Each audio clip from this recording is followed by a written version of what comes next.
Hey, last day, what's up? And right now, we have construction noise above me, which is absolutely annoying. And later on, I have the chemistry exam, and I'm absolutely screwed. But of course, I have my duties, so I need to do the top 50 best albums of 2019. I've been waiting for an entire year to do this list, and here we go. So, once again, we have a bunch of honorable mentions. Starting off, we have the Twilight Sad with It Won't Be Like This All the Time, which is a Scottish 80s throwback synth heavy post punk album. And then we have the 21 Savage album, I Am Greater Than I Was, because it is actually pretty impressive given how flavorful some of the beats are. And then afterwards, we have the Foals album, Part 1 Everything Not Saved Will Be Lost, which is a pretty nice pop rock album with some really solid singles. And then afterwards, we have the self-titled Injury Reserve album, which doesn't have as many bangers as I would like it to be, but still it's a decent album. And then afterwards we have Nick Cave and the Bad Seeds with the album Ghosteen, and once again it's really wordy, really poetic and serene. And then afterwards we have Show Me the Body with Dog Whistle, which is a hardcore New Yorkian punk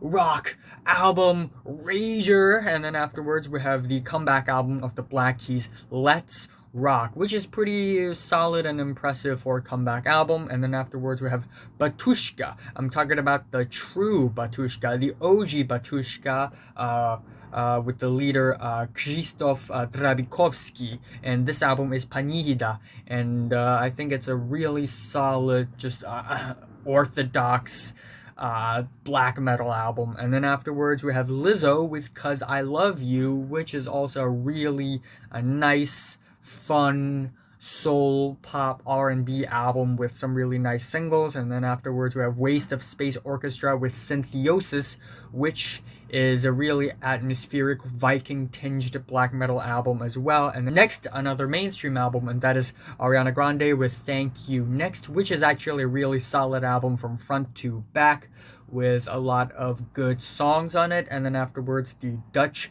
grunge punk band Swain with the album Negative Space, worthing a mention. And then of course we have Weatherday, who's from Sweden apparently, with Come In, which is a noisy lo-fi indie rock album that can rival Twin Fantasy. And then afterwards we have Hobo Johnson with The Fall of Hobo Johnson, which is this really funny, slick and smart pop rock rap fusion. And then afterwards we have 100 gecs with 1000 gecs, which is a trap flavored futuristic pop album. And then of course we have Angel Olsen with All Mirrors, which is also a really solid and dreamy chamber pop album. And then of course we have Swans with their latest album Leaving Meaning, which is more mellow than ever with a lot of country ballads but still sounds sweet. And to end off with King Gizzard and the Lizard Wizards Fishing for Fishies, which is a really innocent and harmless and Boogie's Blue inspired eco-friendly album that I like. So yeah, here's the top 50. At number 50, I am giving it to Sun Kil Moon's I Also Want to Die in New Orleans, which is, I think, just as wordy and as long-winded as so many of other Mark Kozlik's album, but for this one, it's a little jazzier, a little artsier. And for number 49, I'm giving it to my favorite artist, Thom Yorke with Anima. The guy still got it, even though he's been making music for well over 2 decades now. There are a lot of well-produced beats and creative song ideas on this project. And at number 48, it is To Mold with Planetary Clairvoyance, which is this really spacey, alien-y death metal album with a lot of legitimately good riffs. And then afterwards, at number 47, you may be surprised to hear this coming from me, but it is Billie Eilish with When We All Fall Asleep, Where Do We Go? Which is, I don't care for the edginess, but I think there are a lot of catchy songs on this album. And Phineas's production on this album, it's minimalist and it's special. It's unique.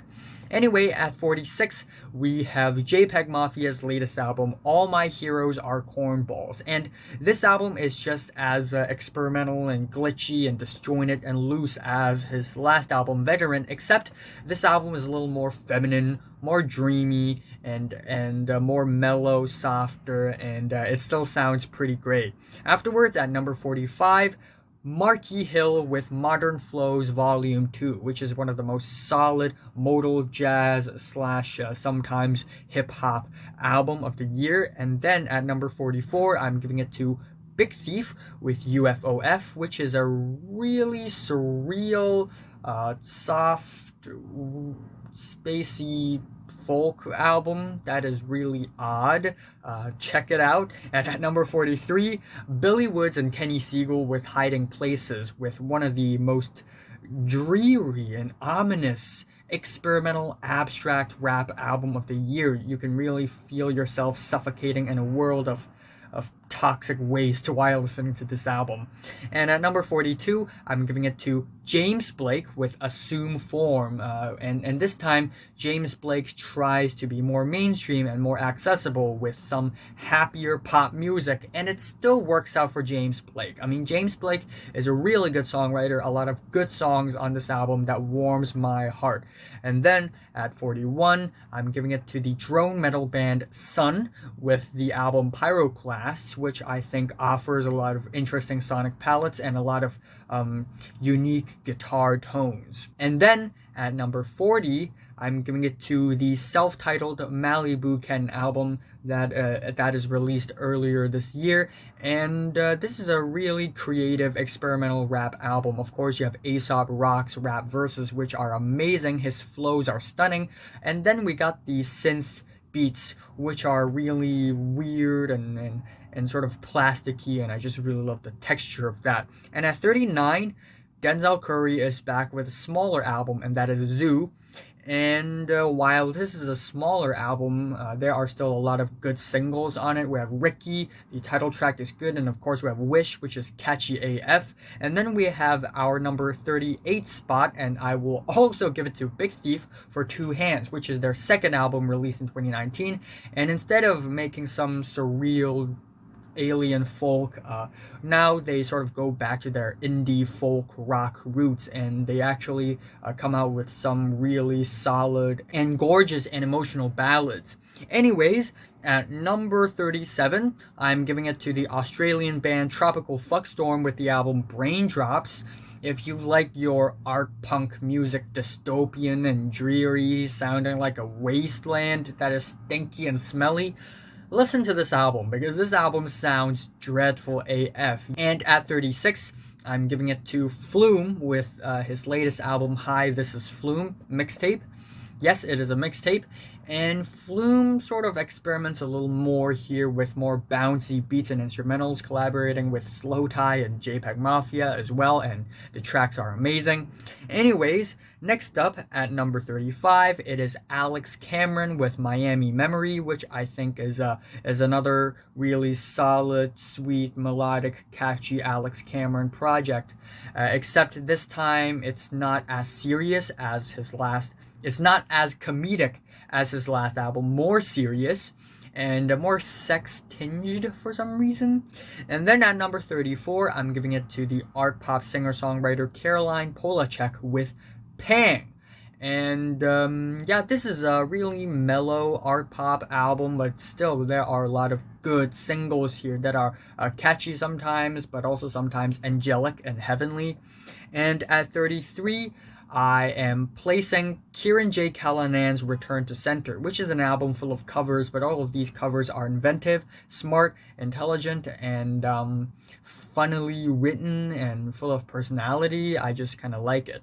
And then at number 32, of course, it is Anderson .Paak with the album Ventura. I mean, Anderson .Paak doesn't disappoint at all, and this time it's more R&B, more pop, more soul, less hip-hop, and it still sounds amazing because a lot of the hooks here are actually really catchy, and a lot of the songs are written from a good place of heart, and I just really love it. And at number 31, Anima with USA, which is a bit pop chip tune, a glitchy sugar-coated pop album, and it's very video game music inspired, which is really interesting. I mean, check out the songs featuring Hana and also Hatsune Miku. And then at number 30, I'm giving it to one of the most popular albums of the year, and that is Lana Del Rey's Norman fucking Rockwell. And yeah, I am actually really surprised after listening to the album because Lana Del Rey has improved a lot in terms of songwriting and singing, vocals. And these songs on this album, they're all very luscious, very beautiful, very gorgeous. The vocals don't sound as ridiculous, it's more controlled. The lyrics, they are more matured, and I just really appreciate that. And at number 29, I'm giving it to Danny Brown with You Know What I'm Saying? And yeah, I have to say it like that. It's how Danny Brown would sound saying it like that. And yeah, while this album isn't as kooky or as eccentric as Atrocity Exhibition, I still think it's a really solid album. I mean, the production is just on point. Apparently, Q-Tip is one of the producers here. And Danny Brown's really rapping from a place of maturity here. He's basically a Detroit rap uncle veteran at this point. Anyways, at number 28, I am giving it to Yaz Ahmed with Polyhymnia, which is one of the most interesting jazz albums of the year because with 6 tracks, they're all very versatile and spiritual and sometimes slow, but it can get kind of eccentric and weird and hard sometimes. And I also really like the Arabic influence here. I mean, Yaz Ahmed is actually a British Bahraini jazz musician, so that's pretty unique. And at number 27, FK Twigs with Magdalene, which I think, even though it has its flaws, there are other tracks on this album that really get to me, like the track Sad Day. Of course, we have the very sad and skeletal Cellophane, and we have the track Fallen Alien, which has grown on me exponentially. I mean, it's just epic and cinematic, and it's still one of the most artsy and creative alternative R&B albums of the year. Anyways, at number 26, I am giving it to Yuboa with the album The Origin of My Depression, one of the most disturbing ambient albums of the year. I mean, the sound play on this album is just grinding my eardrums, and it's just smashing and crushing it. It's horrifying. Now we are on the first half of the list, and or more like bottom half, and we are at the number 25, and that is Slow Tie with Nothing Great About Britain. And yes, Slow Tie is a new breakout UK rapper, and his animated, wild, free flows are amazing. I mean, his personality in general is just really fun and wild. And then we have the really nice, hard-edged beats on this album that makes this album great. And of course, judging by the title of the album, the lyrics are socio-politically charged, they're furious, and I just really appreciate the attitude. And at number 24, one of the most horrifying and harrowing albums of the year, and that is Lingua Ignata's Caligula. And this is one of the weirdest albums I've heard this year as well, because she essentially mixes industrial dark wave noise, these frantic scary screams, throat singing, and doomsday funeral orchestra numbers, and put them all together in a way it's very cinematic, kind of biblical, and very harrowing indeed. And at number 23, one of the best hip-hop concept albums of the year, and that is Blue and Oh No's Long Red Hot Los Angeles Summer Night, which is a really solid project from front to back, and a lot of solid performances, solid production, and I just really like the concept about how, committing crimes in Los Angeles, getting in prison, and then getting out, finally being free, changing her personality. It's good. It's good. At number 22, Brockhampton with the album Ginger, which is the mellowest and the saddest of all Brockhampton albums so far, but even though it's mellow and sad, a lot of the songs here are beautiful, emotional, and just sad in a good way, in a way it actually sounds good. And everybody in the boy band gave really convincing performances, and once again, the beats, they're creative, they are lovely, and just really appreciate the heart that went into making this project.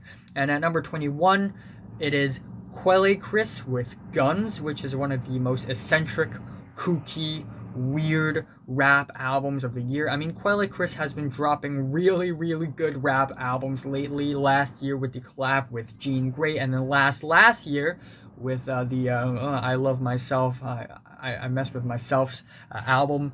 And then now we have this one, which is actually more mainstream, more accessible. There are some heartfelt piano-backed songs here, like the title track and Straight Shot.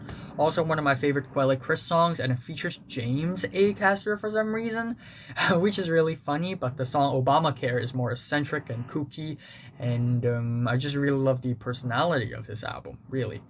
Anyways, we are at the top 20. I am running out of time right now. I need to be fast. At number 20, I'm giving it to, once again, King Gizzard and the Lizard Wizard with Infest the Rat's Nest. And this time, instead of making some really harmless, soft boogies blues songs, they are straight up making thrash metal music, and still it sounds good given their talent and the amount of effort put into this album. It's just a really solid meat and potatoes thrash metal album with some really solid riffs that are strong and harsh, some really exciting performances, and also a really nice environmentally friendly message that this album has. I really appreciate that.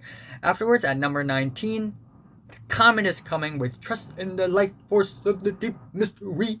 And yeah, this is one of the most interesting jazz fusion albums I've heard, because it is spacey, it's intergalactic, it is weird, and it evokes very vivid imagery. I mean, just look at the album cover of how colorful and beautiful it is. And I mean, the snappy drums, the eccentric saxophones, the keyboards, fantastic.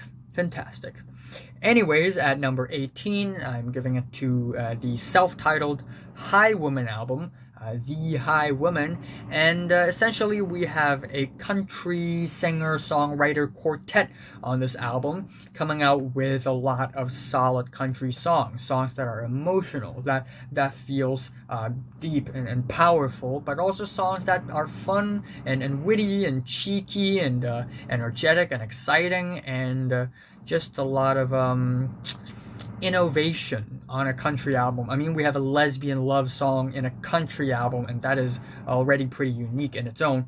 Anyways, at number 17, it is Clipping with There Existed an Addiction to Blood. Clipping comes out with another experimental hip-hop project that is incredibly solid, a concept album as well, and this time Halloween-inspired concept album, and classic Halloween movies inspired, very much so. And still, other than the 18-minute long ending, I mean, the entire project is filled with wordy, scary, urgent, anxiety-inducing rap songs that are mixed with weird sound effects that are really well produced, and Daveed Diggs. Shout out to Daveed Diggs. Anyways, at number 16, Matana Roberts with Kwong Kwong Chapter 4 Memphis. Also one of the most vivid and cinematic avant-garde jazz albums of the year, if not the most. Between the drony choir vocals, the very lively and strange spoken word passages, the really crazy, just cacophonous noises of bleeps, of sax and drums and every other instruments, we have this album, which tells a really, I guess, sad and tragic and traumatic story of being a person of color in the South back in the days of the USA. And then at number 15, we have one of the best pop albums of the year, and that is Charli XCX Charli. Not only is it one of the best pop albums of the year with unique songs that are catchy, but also it sounds futuristic. I mean, the production here is futuristic, polished, clean. A lot of good singles here, like 1999 and 2099. And then we have, of course, we have Gone, my favorite song of the year. We have Blame It On Your Love featuring Lizzo. Shake It is a song that grew on me so much so that I keep on going back. And yeah, just a really, really solid album. Also, Silver Cross is a really underrated song, and overall, loving the songs on this thing. Loving the songs.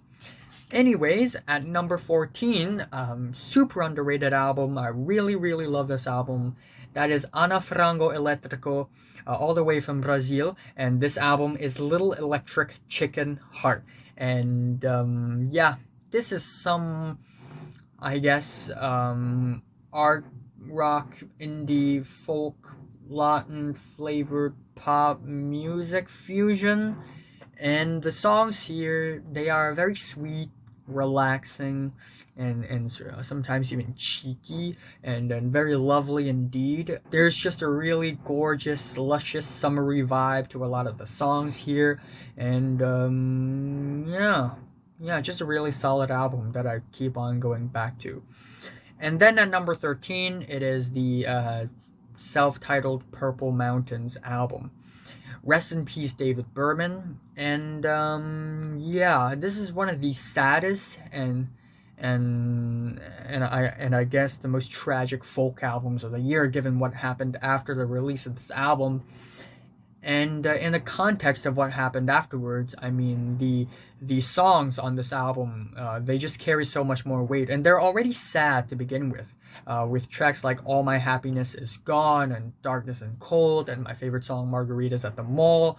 Just feeling really lost in life, losing purpose. And some of my favorite lyrics of the year are on this album, like nobody's fond of fucking me because nobody's fucking fond of me. Which hits really hard, and just so much soul and sorrow put into this album, and it really makes you tear up now that you're listening to the album again. And at number 12 of the list, I am giving it to Black Midi with Schlagenheim. So yeah, this is one of the weirdest, craziest, most eccentric post-punk math rock albums of the year. Of course, we have the very scratchy and repetitious 953, the very bitter and angry and resentful Near Detroit, Michigan. We have tracks that sound also very tedious and repetitive, but more fun with a lot of personality, like BM, BM, BM, and of course we have Speedway. And we have multifaceted, vomit-inducing, nauseating, dizzying, headache-inducing of Schlagenheim. And we have Doctor as the ending of the album, which is really quick and mathematic. And yeah, I love the very weird performances of the album. What a magnificent purpose! What a magnificent purpose, what a magnificent purpose. The drums on this thing is just mechanical, and I just really love the album. Anyways, at number 11, one of the most creative albums of the year, and that is Matmos with Plastic Anniversary, just cutting short off of the top 10 right here. What's special about this album is that the entire album, it's an electronic album, by the way, it's made from plastic. All the instruments are actually just plastic. Plastic cups, plastic balls, rubber, plastic shields, and plastic vinyl discs. And they made an entire album out of it, and it still sounds very versatile. Every single track has a different vibe, different tone. One of the tracks sounds like a friggin' zoo. Another track sounds like a wedding band. We have The Crying Pill, which is very anxiety-inducing and urgent, and we have Thermoplastic Riot Shield, which is also super urgent and just wild and aggressive. And I just really appreciate how innovative and creative albums like this can be. And there are a lot of people right now who think, oh, music is getting stale, it's getting stereotypical. But then we have Matmos making some of the most creative music of our generation. Anyways, we are at the top 10 best albums of the year. Yes, I really put a lot of thought into this. I spent a lot of time thinking which 10 albums should be in my top 10. So here we are at number 10. It is Shoo Shoo with Girl with Basket of Fruit. which is another really solid Shushu album. But of course, with every Shushu album, it's gonna sound different. And this time, they're going avant-garde. They're going super duper experimental. And this album is one of the most wicked, demented, and twisted things I've heard all year. It gives me chills. It gives me goosebumps. Some of the songs here are so demented and so crazy. It's literally it's barely holding itself together. It's about to break apart. Some songs here, some tracks here, they are just straight up terrifying and messed up, with the very tortured sounds, instrumentals, the very crazy schizo screams on the album, and Scissors, Pumpkin Attack, the title track. They all give you anxiety, and yeah, this album is just messed up. This album is messed up, and also one of the most cinematic experiences of the year, and just a really solid, scary, experimental, avant-garde album. And then at number 9, I am giving it to Pup with Morbid Stuff, which is an incredibly cohesive pop-punk album that is exuberant and youthful and lively. Yeah, I really don't have any complaints on this album. It is one of those albums where none of the songs are bad, and all of the songs are pretty great in general. We got the fun, lively, youthful shouts. We got the banging drums, the really awesome, wild guitars, and this album is really good. Really good. The title track is a really warming comeback. Kids is a funny, witty, cheeky song. Of course, you have the song.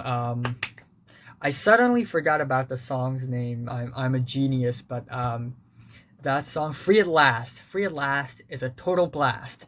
And we also have other songs that are actually kind of messed up if you look at the lyrics. It's actually kind of weird and messed up, but they delivered these weird lyrics with such fun, youthful attitudes. It's kind of awesome, actually, and it gives this album a lot of personality.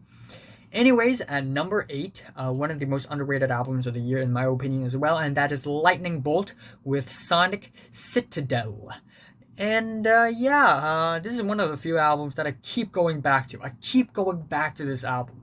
And essentially, we have a noise rock album, and it's noisy. It is incredibly noisy, with the pummeling drums that are non-stop, the very dense, thick layers of shrill guitars with its harmonies and the muffled vocals. This album is a wild, thrilling ride from front to back, and just a lot of energy in this album, and the energy is aggressive. It's angry, but also at the same time it's very forward thinking. It always moves forward, always runs ahead, and this forward motion, it's what the rock music is about. Anyways, at number 7,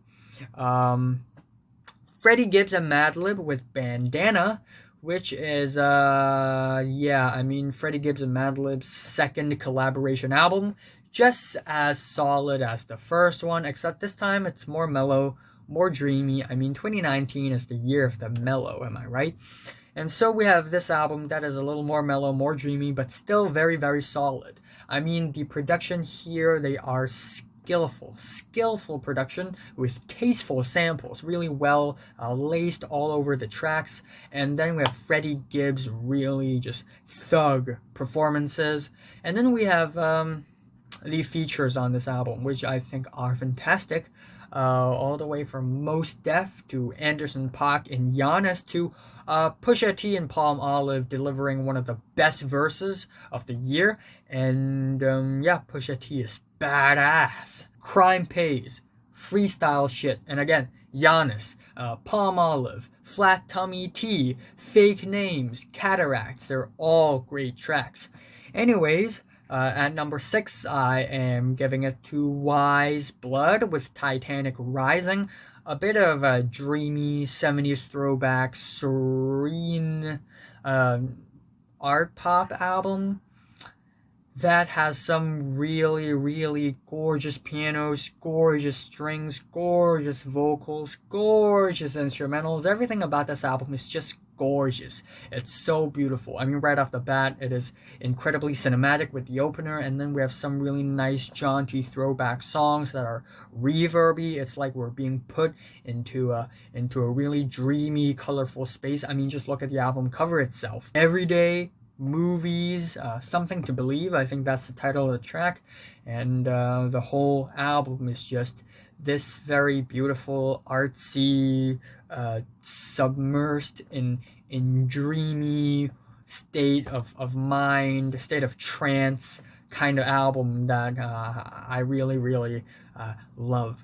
Anyways, at number 5, we are in the top 5 albums of the year. At number 5, it is Little Simz with Gray Area. As far as solid rap albums goes, this one is the most solid in my opinion. I mean, Little Simz is like a well-oiled machine, just pumping out good rap songs with good, interesting, elegant beats, as well as really good flows and rhymes. And we have this album, which is sometimes kind of witty, cheeky, and sassy, and sometimes it's very elegant and beautiful and gorgeous. Sometimes it's sad and mellow, but it still has the substance and the style.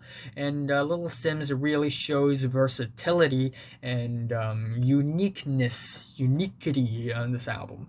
And yeah, I mean, I don't have much complaints about the album. It is a really solid, cohesive rap album from front to back. At number 4 place, I have to give it to Otoboke Biba with Itekoma Hits. And yeah, I'm really happy that I found this album, because this is one of the noisiest, most aggressive, and wild hardcore punk albums I've ever heard, especially coming from Japan, from another quartet of singer-songwriters, and all of them rocks. One of them bangs the drums really hard, and then the shrill, muddy guitars, and the chants. Whenever they chant, they all chant together, they sing together in unison, and they just give off incredible amounts of energy. I mean, they must have drank 10 cans of Red Bull before recording any of these tracks. I mean, they really gave 100% while recording these songs. It's actually kind of crazy how they're not tired while playing live. I mean, some of the songs here, they're so wild, so noisy, it blasts, and yet it still sounds catchy, it still sounds fun. And even though it's noisy, it's aggressive, it's not actually pessimistically noisy, actually really optimistically noisy, like forward thinking. Listening to this album is like drinking a shot of espresso in the morning and looking at the sun and saying fuck yeah. And that is the spirit that this album has. Anyways, at the number 3 spot, one of my personal favorite albums of the year, and that is Liturgy with HAQQ, which is short for Halligan, above quality and quantity, because this album very much dabbles into philosophy and all that stuff. And yeah, you may say it's pretentious, especially when you consider that the black metal here, they're not really traditional black metal. There are so many different versatile instrumentations infused into the black metal music here, but still, I mean, Hunter Hendrix really gave a set of really solid tracks that gives different sonic palettes, different tones, and all of them have something interesting. Of course, we have Pasacalilla, which is just a really harsh banger. Virgins is a really actually Virginity is a really cold and sorrowful and sad track. HAJJ is a really cinematic and epic opener, and the title track, it grew on me so much. I just love the pianos on that track, just gong gong gong gong gong gong gong gong. And the track God of Love is easily one of the most cinematic and epic black metal songs I've heard all year and all decade. Actually, this is one of my favorite metal albums of the decade period. I mean, you get the harps on this album, the glockenspiel, the very beautiful pianos, the strings, the woodwinds, the recorders. There are actually backup vocals here, and it's all very woozy and dizzying, but it actually makes these tracks more adventurous and larger in scale. And this is again an album that I keep on going back to, and I love this album a lot. and also the interludes, the busy pianos, that's like crazy, and it glitches out. Sometimes this album is so epic, the music itself just glitches out. And yeah, I love the style. I love the tone of the album. At number 2, of course, Tyler the Creator with Igor, where Tyler the Creator finally comes out with an album that is more pop, more neo soul, more R&B than rap, even though hip hop is sort of in the mix as well. And Tyler the Creator is at his peak on this album, at his songwriting peak, at his creative peak. Maybe he's gonna get better, who knows? But this album is like really, really great. I mean, I can't find a single song here that I dislike, that I remotely dislike. Every single track here has a really nice personality, from the very mellow and dreamy A Boy Is a Gun to Igor's theme with its crunchy drums and its really sorrowful vocals. And then we have Earthquake, which is a really sad but also catchy heartbreak song, one of my favorite songs of the year, I think, is a really bouncy, catchy heartbreak song as well. And New Magic Wand is a really messed up, cold-blooded song about broken love. Gone Gone is literally one of the sweetest and brightest Tyler the Creator songs, and the vocals are beautiful.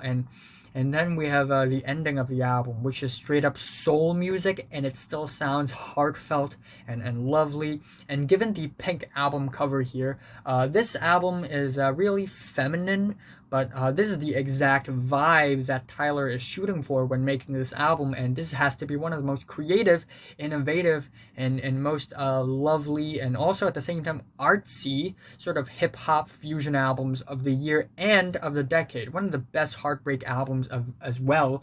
And of course, we have Tyler the Creator sometimes giving off eccentric performances and eccentric lyrics, but also sometimes actually legitimate emotions and personal feelings being explored on this album, and it's explored artfully as possible. Right around town, they gonna feel this one. Right around town, they gonna feel this one. This album is truly spectacular.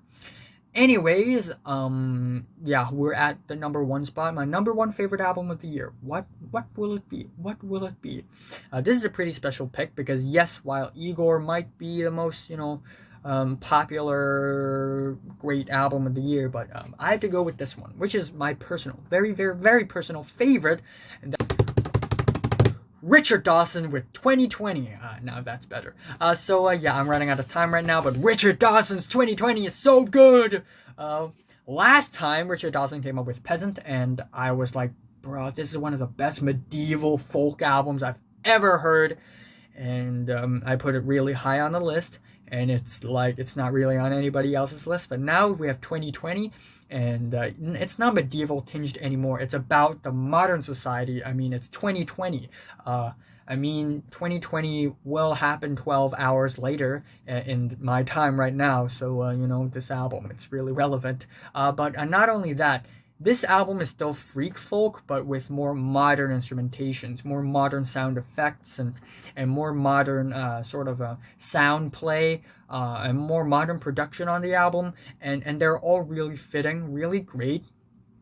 And this album is about how frustrating being in the modern society can be, and the lyrics, they're so well written. They are written in so much detail and with so much attention to small bits and pieces, nooks and crannies, and it's actually really great, all the way from working in an Amazon fulfillment center to having your hometown flooded and all the people try their best to, I guess, salvage their personal belongings. I mean, all of the songs here are actually pretty fantastic, with the exception of a couple of uneventful songs that are not that bad, but also not one of the best.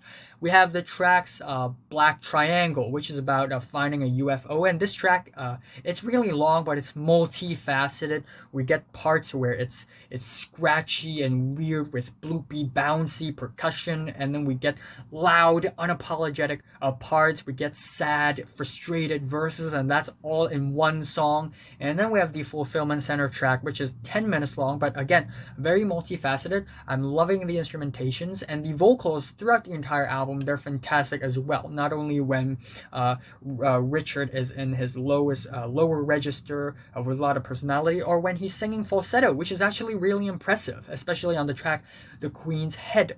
And I mean, right off the bat, Civil Servants with the very loud and clanky chords and the very frustrated guitars. I mean, it's all very amazing, and the guitars on the entire thing, sometimes they are very passionate, very innocent, but sometimes they are kind of wicked and twisted and sort of sneaky, and it's just so much personality and so much texture. Of course, I love the song Two Halves, really catchy, really solid. I love the key change of the track. The lyrical themes are amazing as well. Also on Jogging, which is about, battling anxious feelings, anxious thoughts, but also the lyrics, they're not super concentrated. Richard Dawson talks about this thing and another thing. Sometimes he's talking about getting Korean chips or Chinese food for dinner. Sometimes at the end of Jogging, he would say, oh yeah, I'm also joining the London Marathon very soon. It's quite daunting, but I'm gonna do it to raise charity, to raise fund for the charity that is the Red Cross. And yeah, just a really solid album. I mean, we have the ending of the album, which is more sad, more solemn, but still very beautiful and powerful ending to the album indeed. And overall, that's my favorite album of the year. So yeah, what are your favorite albums of the year? Comments below, let me know. And yeah, thanks for watching. Stay tuned for top 10 best and worst movies of the year. Bye.